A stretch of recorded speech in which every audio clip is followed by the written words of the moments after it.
محترم رور نثار احمد صاحب د تهران اوسیدونکي پوښتنه کړې ده. وایي یو هلک کوزده وکړه، 2 کاله وروسته یو واده وکړي. تر واده وروسته نجلۍ وتښتېدله، د بل چا سره ولاړه.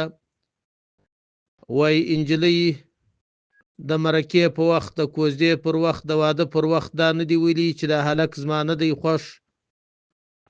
په هغه سربیره ولاړه، وتښتېده د بل چا سره. اوس وایي آیا دغه هلک کوم مهر چې ورکړی، طلا یې ورکړې ده یا د واده مصارف کړي دي، د هغه حق باندې لري چې ځینې ویې غواړي او که نه لري؟ محترمه وروره، نجلۍ چې تښتېدلې ده په تېښته سره د هلک د نکاح څخه نه ده وتلې.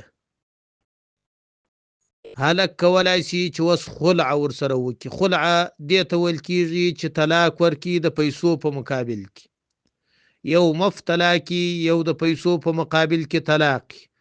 مفت طلاق ته طلاق ویل کېږي، د پیسو په مقابل کې طلاق ته خلع ویل کېږي.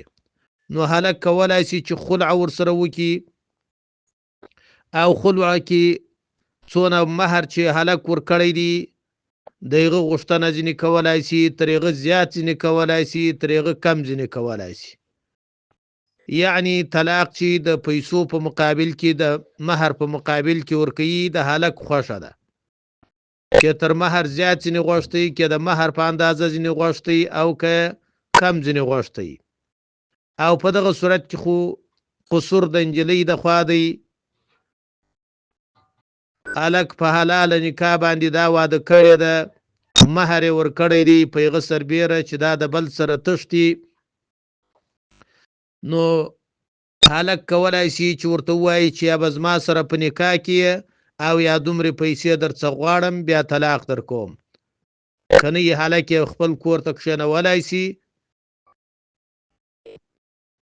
د هلک د طبیعت موافق به دې ته د پیسو په مقابل کې طلاق ورکول کېږي. والله اعلم بالصواب.